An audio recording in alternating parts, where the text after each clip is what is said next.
The year I turned 12, I gave Mom the best birthday present ever. 1. Rosalie was back in the hospital again because I had cracked the window to let in a breeze. Outside the room, Mom jabbed a finger at my nose, spittle spraying my face. I never should have brought you home. Your grandma clearly didn't teach you anything except how to torment your sister. If anything happens to Rosalie, you can forget about living. Late at night, the ward was hushed. A tall man dressed in black walked straight through the wall and stopped at the foot of Rosalie's bed. Sam, your time is up. Come with me. Rosalie slept soundly, but I was awake. I climbed off the pallet, planted myself in front of her bed, voice trembling, and didn't duck away. Uncle, you've got the wrong kid. The one lying there is my sister. I'm Sam. I glanced back at Mom, still frowning even in her dreams. Maybe she'd be happier without me. Uncle, I won't run, but could I have 3 more days? I want to celebrate Mom's birthday. The man in black hesitated. The iron chain in his hand scraped out a tooth-itching squeal. A substitute death? To take another's place, you pay with forever, no rebirth, no rest. I didn't pause, I nodded hard. I looked again at Rosalie on the bed. Her color had improved, even asleep, the corners of her mouth curved upward. Because Mom had read her 3 fairy tales before lights out. Me, I'd curled on the cold floor, not daring to snag even a corner of the blanket. Uncle, I'm willing. As long as Mom stops crying, I'll give anything. Just 3 days. Let me finish her birthday. The man in black stayed silent so long I thought he'd refuse, that he'd swing the chain and drag Rosalie away. Suddenly he lifted a hand, a purple stick of incense, no bigger than a fingernail, flared to life between his fingers. The smoke didn't rise, it curled around my wrist instead, cool and seeping. This is Rhino Horn Soul incense. When it burns out, your 3 days are done. Then I'll come for you. With that he dissolved into the corner. I touched my wrist, a purple mark glowed there, burning down millisecond by millisecond. That was the countdown to my death. I ought to have been terrified. Instead, for no reason, my heart felt lighter. Grandma used to say people turn into stars when they die, stars that watch the ones they love. If I become a star, will I finally see Mom smile at me just once? Dawn had only begun to gray when violent coughing jerked me awake. I tried to sit up, but my head weighed 1,000 pounds, the room tilting, my forehead scorching. Stop that racket. Mom stood over me in her jacket, face pinched with annoyance. Wake Rosalie and I'll slap your mouth raw. Terrified, I smothered the next cough, swallowing it like broken glass. Tears pooled against my lashes. Sorry, I didn't mean to. Mom sniffed, eyes full of disgust. Well? Up you get. When Rosalie wakes she wants spinach congee, go buy it from the cafeteria, the extra soft kind. She swept back to the bedside, movement suddenly gentle, dabbing Rosalie's forehead with a damp towel. I braced myself against the floor and wobbled upright. My knees, bruised from kneeling all night, stabbed like needles. I didn't dare mention my fever. Last time I said my head hurt she called me lazy, this time she'd only rage louder. I patted my pocket. Inside sat a tiny, weighty piggy bank, every coin I'd saved the year since leaving Grandma's house, originally meant for a new backpack. My old one had snapped straps held by safety pins, the kids mocked me daily. But it didn't matter now. I'd use the money to buy Mom a birthday cake. Every previous year Rosalie cut the cake and made the wish always for herself. I wanted Mom to make a wish for me, even if it was only a tag-along thought. Hugging the piggy bank, I shuffled out of the ward. The corridor wind knifed through me, aching in every bone. Yet when I glanced at the purple mark on my wrist, the corners of my mouth lifted. 3 days left. I had to hurry. 2. Hospital elevators are never quick. Afraid the congee would cool, I took the stairs. 19 floors after each flight I had to stop, lungs blazing like bellows. When I pushed open the door, Dad was already there, holding a glossy pink bag stamped with the newest tablet logo. Rosalie leaned against the headboard, hugging the iPad, giggling nonstop. Sam. I love you the most, Daddy. Dad beamed and tapped her nose. Anything that makes Rosalie happy is worth it. Get well fast, sweetheart. Mom sat nearby, rubbing hand cream in slow circles. The air smelled of warmth of home. I was the extra piece. I clutched the cooling congee, not knowing where to stand. Back already? Dad glanced over, his smile thinning. He rummaged in a plastic bag at his feet, pulled out a stiff bread roll, and tossed it. Haven't eaten? Here. The cheap red bean bun struck my chest hard. I looked down, bright yellow clearance sticker, expiration tomorrow. On Rosalie's nightstand sat delicate tiramisu and imported milk. We're twins. Rosalie was born frail, so family resources and Mom and Dad's love flowed to her first, by unspoken rule.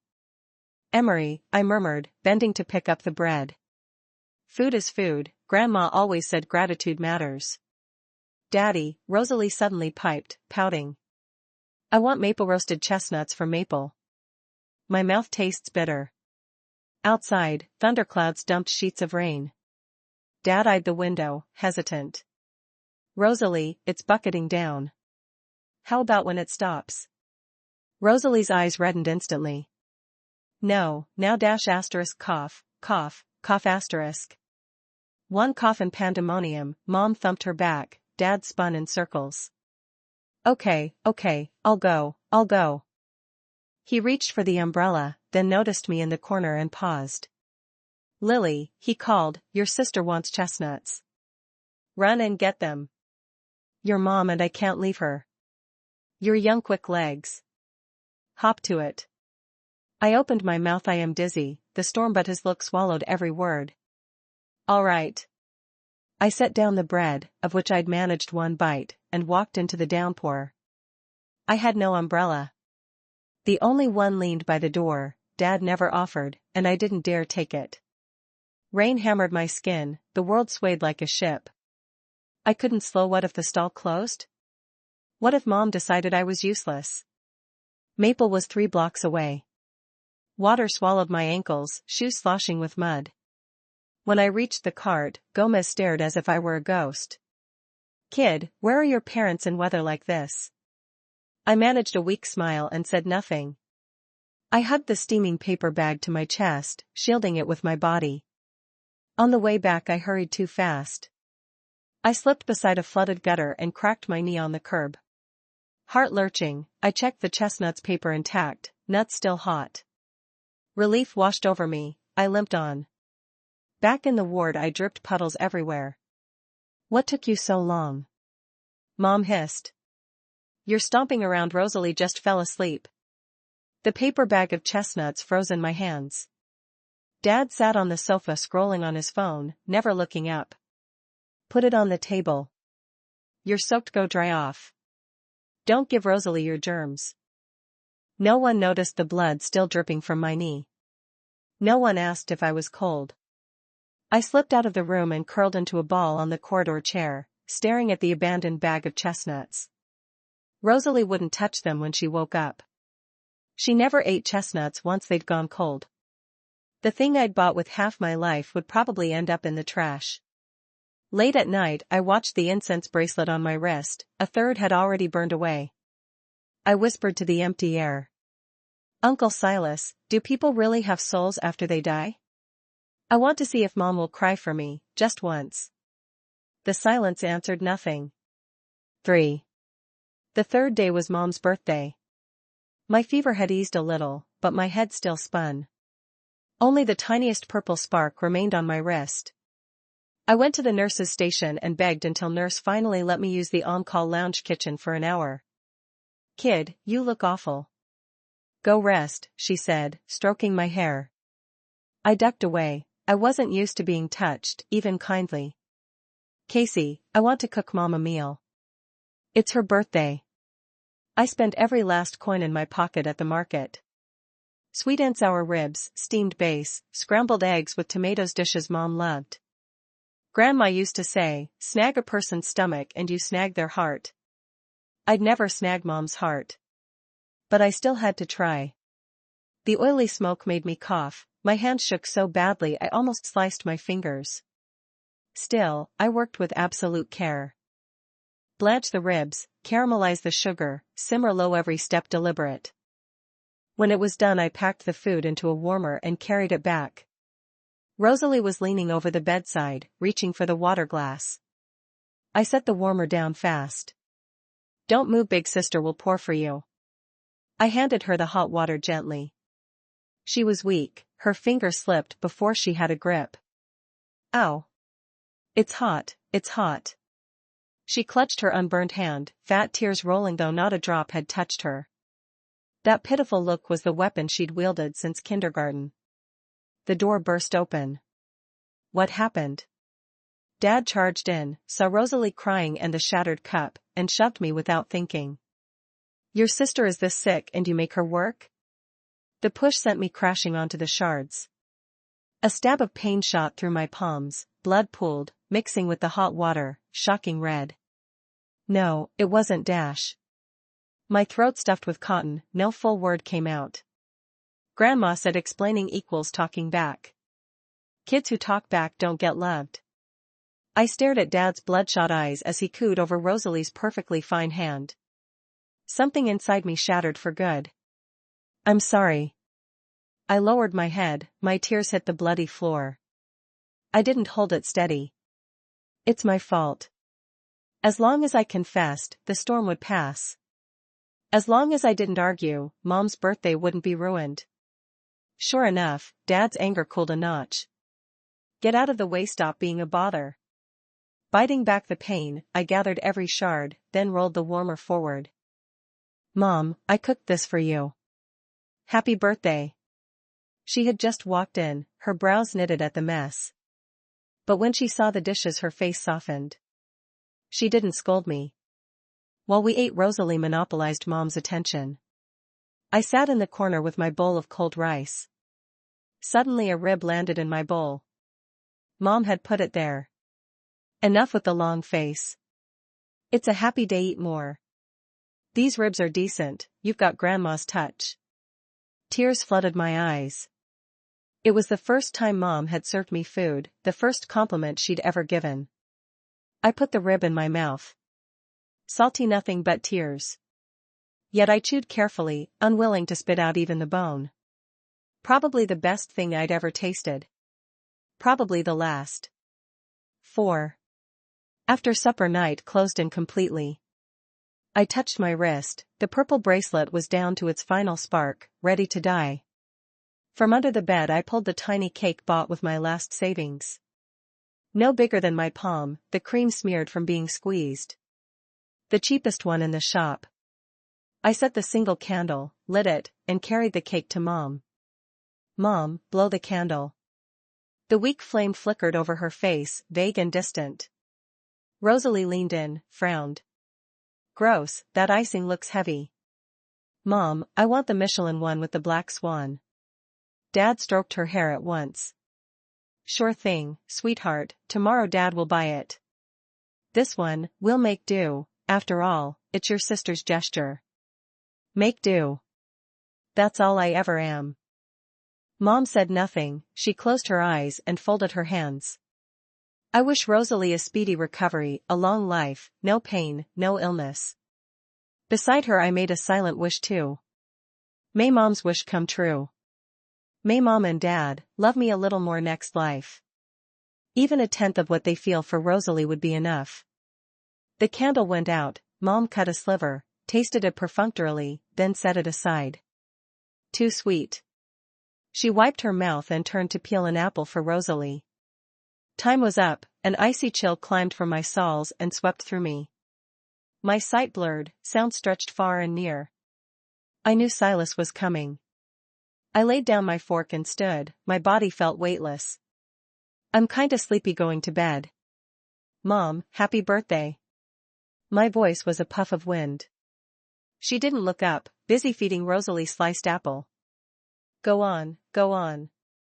Don't lock the door, you need to hear Rosalie if she needs anything." I studied their backs, carving the image into my soul. "Okay." I lied. I returned to the cramped corner that served as a sleep room, piled with supplies, the cot my only territory. I folded the hospital's white blanket with care, it was clean. From under the pillow I drew the last new garment Grandma ever sewed for me. A bright red wool coat with clumsy little flowers. I put it on. Too warm, foolish for the season, but it was the only decent thing I owned. I didn't want to leave looking shabby. Then I walked to the door and rested my hand on the lock, hesitating. This time, I didn't obey Victoria. Click. I locked the door from the inside. I didn't want my death face to frighten her. Neither did I want to wreck this rare birthday night of hers. Let me slip away, alone and quiet. I lay on the cot and shut my eyes. The last spark on my wrist winked out. In the dark, a familiar silhouette drifted closer. Sam. He called me by my sister's name. No, my twin's name. Still, I answered, I'm here. I opened my eyes, forced a smile, and lifted my little hand, webbed with cuts. Shards of porcelain had left the jagged slices. Uncle, I'm ready, take me. Silas studied me, something stirred in those dead calm irises. Let's go. Cold iron settled around my neck like a feather collar. No pain, only weightlessness. I watched myself on the bed, paper pale yet smiling. One thin wall away, in the room, Rosalie's cough cut off mid-note. The monitor chimed, every red light flipped green, every line leaping to normal. Doctors and nurses poured in, shouting miracle. Richard and Victoria collapsed together, sobbing joy. Thank God Rosalie's okay. Heaven blessed our baby. Their cheers pierced the plaster. Inside the storage closet, my flesh cooled by degrees. No more scolding, no more disgust. I had handed Victoria the finest birthday gift. Goodbye, Mom. 5. Morning sun knifed through the curtains. Victoria's mood soared higher than ever. Rosalie's fever had broken, Dr. Patel said 2 days watch and she could go home. Truly the angels answered. Victoria hummed, packing bags, chatting to herself.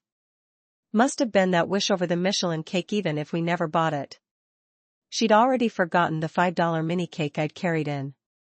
What time is it? Why isn't that brat up? She glanced at the wall clock and scowled. 8 already. Rosalie hasn't had breakfast. Lily. Quinn.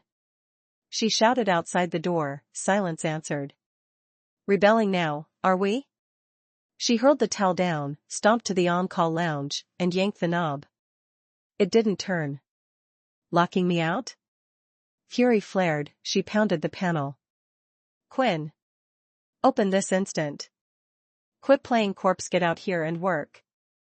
Keep it shut and your dad will break your legs. The thunder of her fists rattled flecks of paint. Inside, the hush felt bottomless, terrifying. Richard woke, blinking, and trudged over. What's the fuss? The kid's getting worse. Probably sulking, didn't get enough cake yesterday. Rosalie said she saw her sneak the leftovers. He rammed his shoulder against the wood. Lily. Unlock. Bang bang. The flimsy latch snapped, the door flew inward. I swear I'll tan your hide dash. The curse died in his throat. In the cramped nook, dim light pooled. I lay on the folding cot in the red wool coat, a splash of scarlet. The blanket was folded square at my feet. My hands were folded over my heart, peaceful asleep. If not for the bloodless face. If not for the violet blotches already blooming across my knuckles. Hugh Quinn? Richard's voice wavered, he reached to shake me, then jerked back as if shocked. Ice cold, like a stone left in the freezer all night. Lily? Victoria pushed in, irritable. Still napping? Rosalie's starving, get up. She grabbed my arm to haul me upright. The next second her face strained. The stiff, glacial flesh stopped her cold. All anger fell away, replaced by naked dread. Lily, why are your hands so cold? Her words cracked, she pawed my cheek, my neck every inch frigid. The lifeless chill paralyzed her. Richard, she shrieked, voice shredding, come see. Something's wrong with Lily. He snapped awake, staring at the garish coat he'd told me to trash, at my too tranquil pose, at the chalk-white skin. No. Impossible. He stumbled forward, fingers trembling beneath my nostrils. Nothing. Ah! Victoria's scream knifed the corridor. She lunged, shaking my shoulders like a rag. Lily! Don't do this to Mom. Wake up. Quit pretending this isn't funny. I won't scold you, just open your eyes. My head lolled with her shakes, my body stayed rigid, mute. Sis. Rosalie stood in the doorway, clutching a photo that had slipped from my pocket. On the back, crooked pencil read. Asterisk, I give all my health to my sister. Happy birthday, Mom, stay happy forever. Asterisk. She read it, stared at my corpse, and her knees buckled. 6. Cold, my first impression of the underworld. Grey mist blurred every path, only distant wails floated through. Silas held my hand and led me along the veiled bridge. Below, crimson waves writhed with grasping arms. I shrank. Don't fear, you did no evil, those are for the damned. His voice carried a rare softness. We stopped before a towering hall. Across the eaves, Judgment Hall glimmered gold. On the dais sat a giant bristling with beard, Osiris. He cracked the book open, brows nodding. Bam! His gavel slammed, the whole hall shook. Riley! Outrageous! Osiris glared at Silas, eyes blazing. The book clearly states, Sam's lifespan is spent. Yet you drag back Quinn. This child owns 70 more years destined to teach, surrounded by grandchildren. What manner of reaper are you, blind? Silas dropped to his knees, trembling. Mercy, Osiris. I failed no duty. The girl, she volunteered to swap.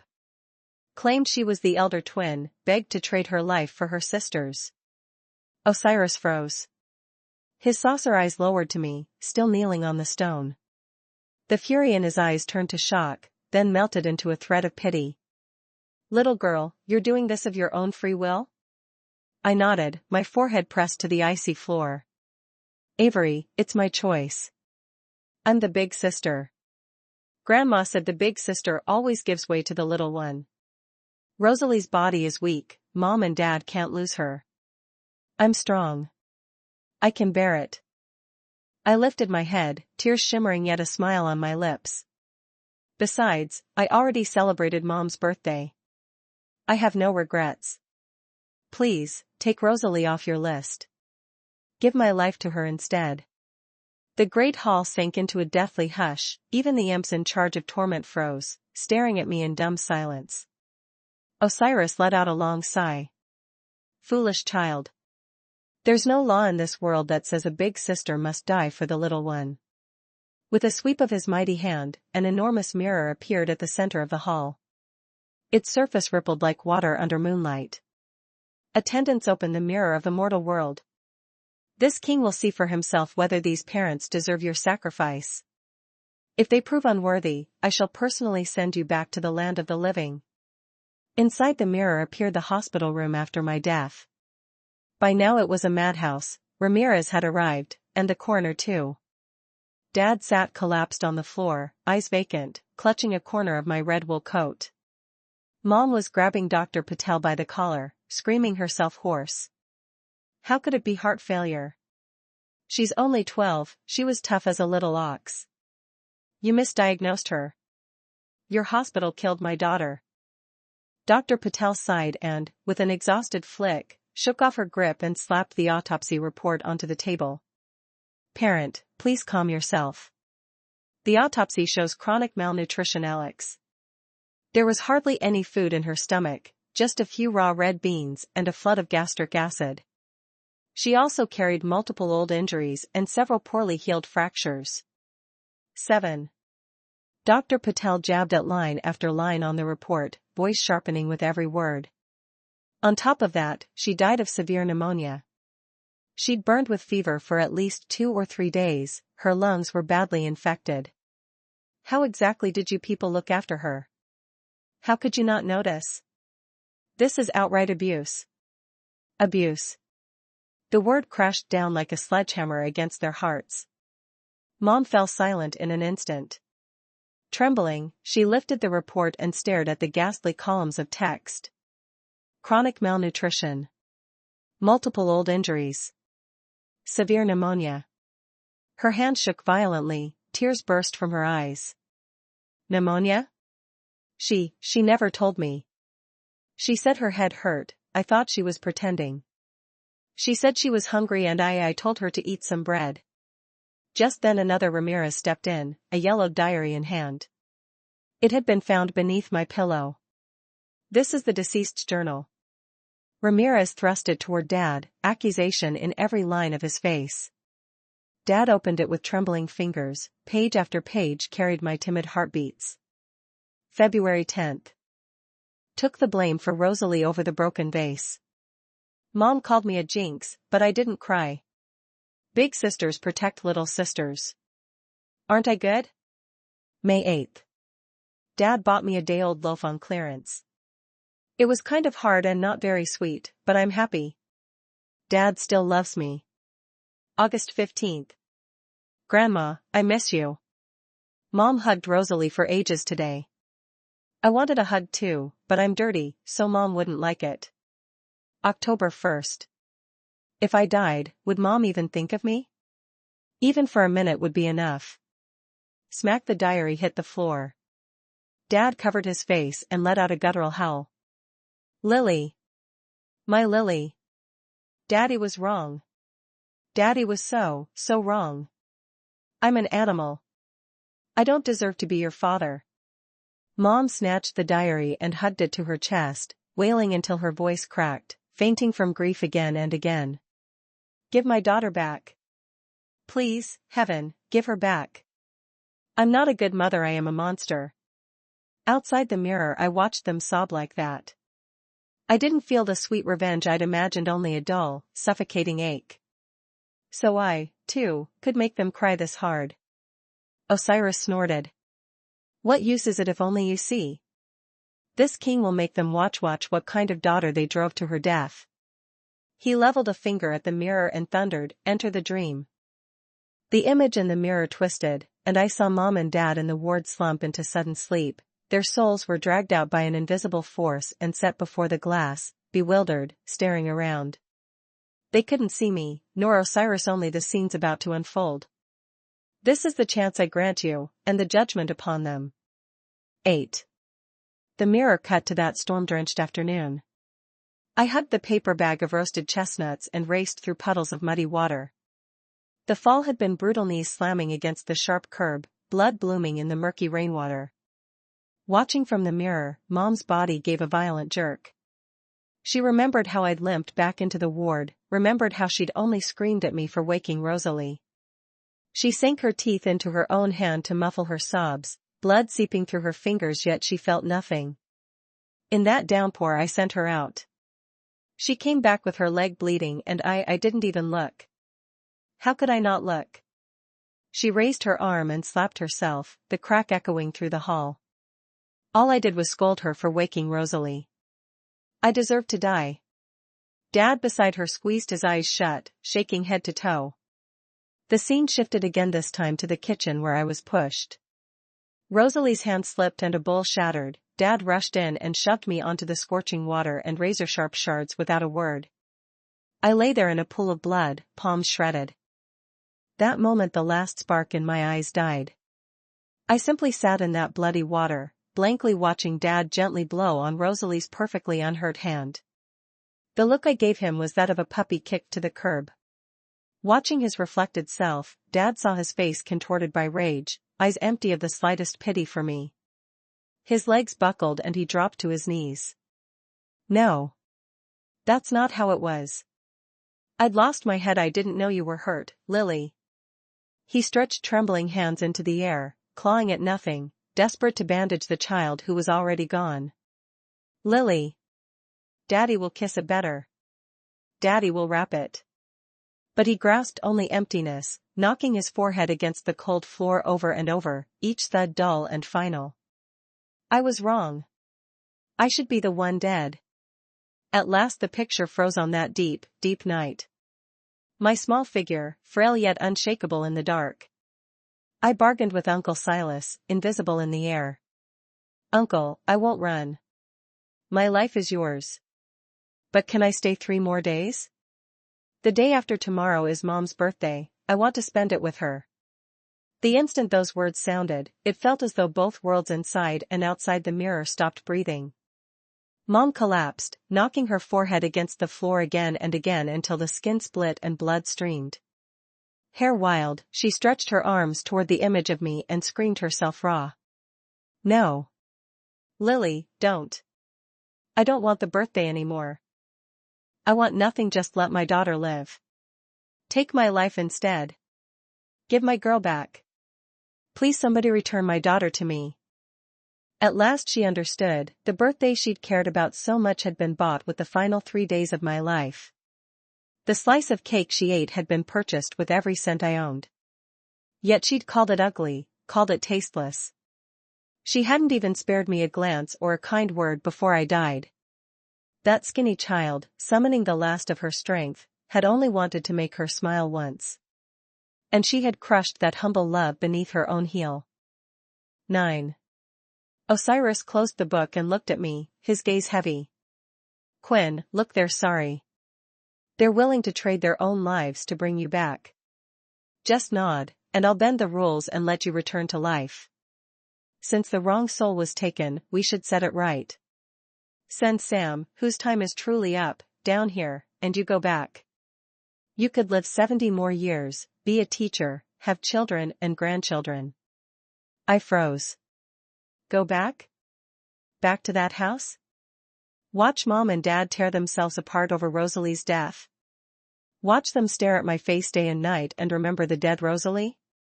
Would their regret then twist into resentment? Would they jab their fingers at me and scream? Why wasn't it you who died? You jinxed your sister. I pictured it and trembled. I stared into the mirror at my parents weeping. Their tears were real, and so was their regret. But it was too late. 12 years too late, late enough that I had already paid with my life. Slowly I shook my head, the hope in my eyes turned to acceptance. No need, Avery. They're crying now because I'm dead. Because they feel they owe me. If I were alive and Rosalie were dead, they'd hate me forever. I don't want to be the extra person anymore. I don't want to spend my life reading their moods. That kind of life is too tiring. I don't want to be an older sister anymore, or a daughter. I stood up, never looking at the mirror again. Never looking back at the world that had broken my heart. I turned and walked toward the road to the great wheel, my back straight. I only want to be myself. Wait. Osiris called after me. He gazed at my small retreating figure, a flicker of pity in his eyes. Though I can't let you return to life, in honor of your filial heart and all you've suffered, I grant you one last farewell dream. Go say goodbye, sever the ties of this lifetime. I hesitated, then nodded. Thank you, Avery. In the dream, white snow stretched everywhere, yet I didn't feel cold. I wore my red wool coat clean, no patches, no blood. No bruises on my face. When I smiled, twin dimples showed. Mom and Dad stood in the snow. When they saw me they rushed forward, sobbing. Lily. Lily, don't go. I stepped back and shook my head gently. Dad, Mom, don't cry. This time it really isn't your fault. I wanted to leave. I know you love Rosalie, and I love her too. So I gave her my life. Take good care of her. Mom knelt in the snow, stretching a hand to catch my coat hem. No, Mommy loves you. Come back, Lily. Mom will buy you a new backpack, cook you ribs. Mom will never scold you again. Smiling, I stepped forward and wiped the tears from her face with my small hand. They were warm. Mom, it's too late. In the next life, don't lose me again. I turned to Dad. Dad, smoke less, it's bad for your lungs. Rosalie can't stand the smell. And those sugar-roasted chestnuts actually pretty good, remember to try them. With that, my outline began to fade. I dissolved into countless snowflakes, scattered on the wind. Lily dash. Mom and Dad's heartrending cries echoed behind me. The dream ended. In the hospital room they jerked upright, faces wet. In their hands lay a jade piece knot. It was strung on the roughest red cord. I had secretly braided it for months, meaning it as Mom's birthday gift, but never dared present it. It still held the warmth of my body. Clutching it, Mom fainted from grief. 10. At the foot of the veiled bridge, Mother Lethe held a bowl of soup, smiling. Little one, what kind of family do you want next life? His honors kindly allowed you to skip the beast cycle human realm this turn. I can place you in a rich household, make you a little princess, adored. I stared at the murky soup, memories of this lifetime flooding me. The scoldings, the neglect, the careful, fawning smiles. I shook my head. Granny, I don't want to be human. Mother Lethe blinked. Why? Being human is wonderful passions, a dazzling world. I gave a bitter smile. It's too exhausting. You have to be sensible, obedient, watch every expression, endure comparison and disdain. I'm afraid I still wouldn't be good enough, still unloved. Mother Lethe sighed. Then what do you want to be? I thought of the time I cracked the window and a breeze slipped in. So free, so unconfined. No one could grasp it, no one could command it. My eyes lit up. I want to be the wind. When I'm happy I'll stir the blossoms, when I'm sad I'll race the world. I'll go where I please, see what I wish. No hands can hold me, no hearts need worry over me. Mother Lethe gazed at me gently. So be it. I took the bowl and drank it dry. My body grew lighter, lighter still. At last I became a soft breeze. I drifted across the veiled, over the courts of Osiris, into the wide open heavens. Rosalie was discharged, her illness had vanished, she glowed with health. But she had changed, quiet, withdrawn, no longer petulant or clingy. Now she knew her life had been bought by her sister. Each breath she drew carried Lily's life forward. At home the tiny family sleeper room was cleared out. But no one dared enter, my old room was left exactly as before. Every day Mom dusts it. She wipes my desk spotless, mends my tattered backpack, sets it in plain view. Dad quit cold turkey, he sits on the balcony staring at my piggy bank. Barely 50 coins inside, yet it bought my whole life. Whenever wind chimes ring, whenever a breeze nudges a window open. Mom pauses, eyes reddening, and looks outside. She no longer scolds the draft or the noise. She walks to the window and strokes the curtain like touching a cheek. Lily, is that you? She whispers, voice laden with endless regret and longing. This time Mommy won't close the window, stay a little longer, please. I've made sweet and sour ribs, same old taste. Won't you try one more bite? But wind leaves no trace.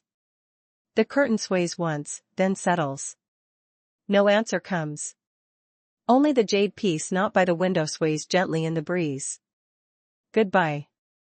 This time I am the free wind. I'm not going home.